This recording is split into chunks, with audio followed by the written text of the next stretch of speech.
இன்றைய முக்கிய செய்திகள். சீர்காழி எம்எல்ஏ செந்தில் செல்வன் அதிரடி அறிவிப்பு. வணக்கம் நேயர்களே, இன்றைய முக்கிய அரசியல் நிகழ்வுகளை பார்க்கலாம். வைகோ தலைமையிலான மதிமுகவில் ஏற்பட்டுள்ள ஒரு முக்கியமான அரசியல் திருப்பம் தமிழக அரசியலில் சலசலப்பை ஏற்படுத்தியுள்ளது.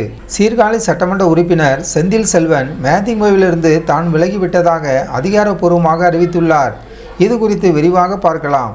மதிமுகவிற்கு சாக் கொடுத்த செந்தில் செல்வன் பின்னணி என்ன? சென்னை எழும்பூரில் உள்ள மதிமுக தலைமை அலுவலகமான தாயகத்தில் அக்கட்சியின் அவைத்தலைவர் அர்ஜுனராஜ் தலைமையில் உயர்நிலை குழு கூட்டம் இன்று நடைபெற்றது.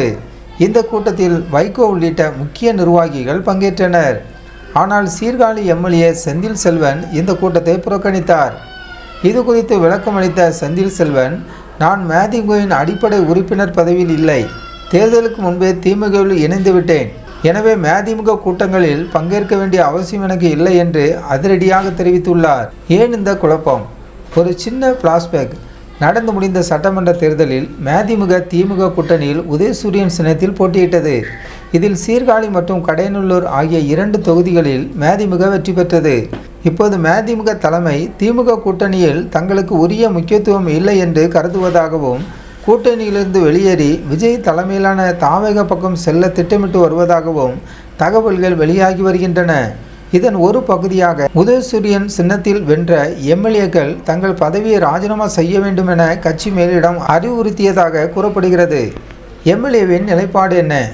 இதற்குத்தான் செந்தில் செல்வன் முற்றுப்புள்ளி வைத்துள்ளார்.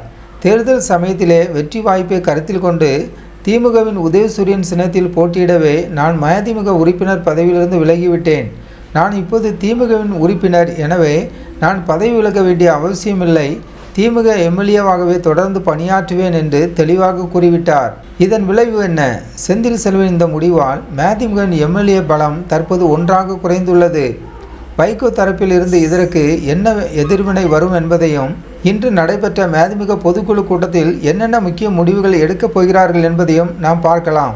மதிமுகவின் அடுத்த கட்ட நகர்வுகள் என்ன என்பது தெரிய வரும். இது குறித்த தகவல்களை தொடர்ந்து உடனுக்குடன் தெரிந்து கொள்ள நமது ஜாய்ஸ் டிவி சேனலை சப்ஸ்கிரைப் செய்யுங்கள்.